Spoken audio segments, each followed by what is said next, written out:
This video is about how to stand out in a job interview and how to make yourself competitive in the job selection process, especially in a hiring market, which is pretty tough at the moment. This is the summer of 25 when this video is being made.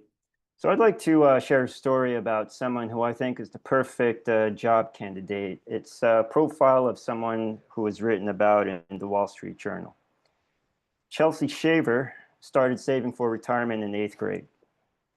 A certified beekeeper, she tended 4 hives along with her mom in their backyard in Charlotte, North Carolina. She processed the honey, filled and labeled jars, and made local deliveries by bicycle.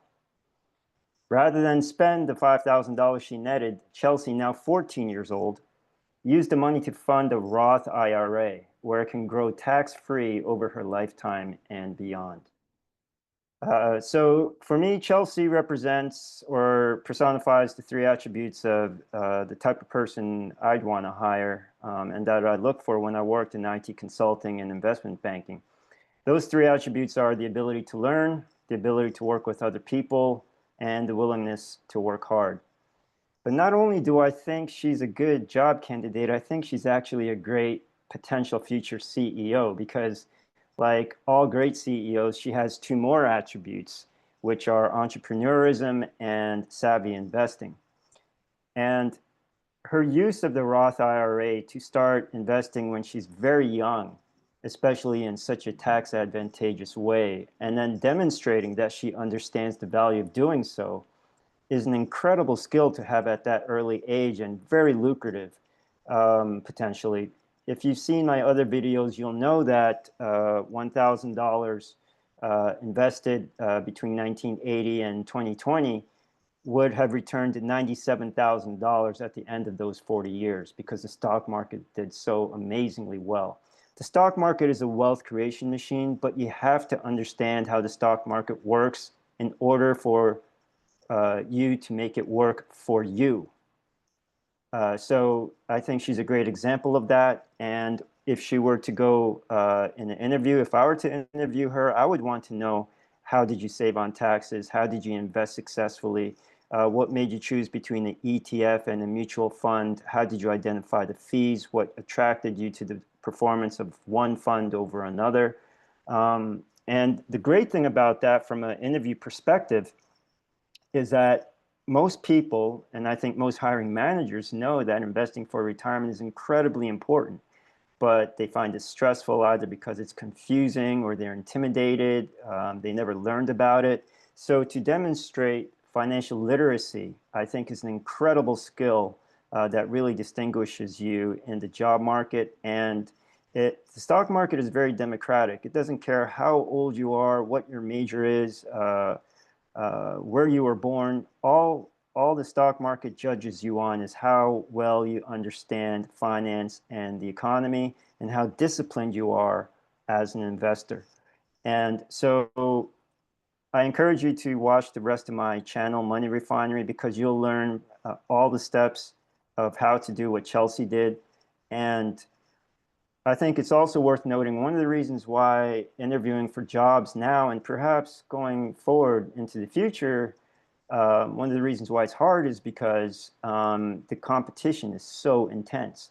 As a college graduate or a high school graduate, you're competing with remote workers, you're competing with people who've come internationally to the United States. You're also competing with people who are much more willing to do side hustles and offer their expertise in the job market. And sometimes employers don't want to hire a full-time employee. They'd rather outsource it either domestically or even internationally. And then, of course, we have AI in the form of agents and chatbots. And people are saying that potentially it can replace a lot of jobs. Now, the beautiful thing about what Chelsea did is for whatever job she wants to interview for, she may have to compete with AI. She might not get the job, but her story shows that if you can't beat them, invest in them. Because if AI fulfills its promise and becomes an incredible force for productivity, it's definitely a risk that people could lose their jobs. But then the companies that succeed, and some of them may not even be operating yet. These companies may not have been born yet. They might still need a couple years to germinate in the minds of their founders. You can invest in them in the stock market. So as great as the stock market was between 1980 and 2020, if AI and quantum computing and 3D printing and robotics and drones and all these other technologies, if they reach their potential and fulfill their promise, the returns over the next 20 to 40 years could make the past look like nothing. The prosperity could be immense. But to profit from it, to benefit from it, you have to be prepared. And you have to know how to take advantage of the financial system. You have to know how to access the stock market. You have to understand the difference between a Roth IRA and a traditional IRA. So if you want to have a job hunting advantage, a competitive advantage in the interviewing market, where you're trying to convince people that you're special and that you have a unique understanding of something that's very important, think about financial literacy. You will be able to pick it up if it's explained to you properly.